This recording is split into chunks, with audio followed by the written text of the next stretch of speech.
अस्सलाम वालेकुम रहमतुल्लाहि व बरकातुहू। मैंने लंदन में पालक गमलों में उगाई, जो मेरा कामयाब तजुर्बा था।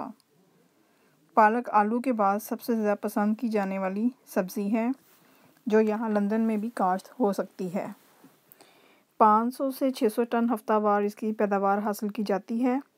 ये वो सब्ज़ी है जो पकोड़े, समोसे, समूदी, पालक पराठा, पालक मेथी, पालक आलू और हर तरह की सब्जियों के साथ पकाई जा सकती है।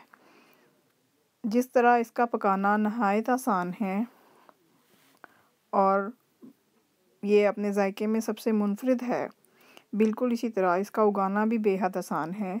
पालक के बीज बोने के बाद 8 से 10 दिन में पौधे निकल आते हैं और अगर आप इसको हफ़्ता 2 हफ़्ता के बाद काटते रहें तो ये पत्ते बहुत तेज़ी से फैलते हैं और आप बहुत ज़्यादा पालक एक छोटे से गमले में भी हासिल कर सकते हैं। पालक एक मुफीद और तवानाई से भरपूर सब्ज़ी है, जिसको उगाना और पकाना नहायत आसान होने के साथ साथ सेहत के लिए बेहद फ़ायदेमंद है।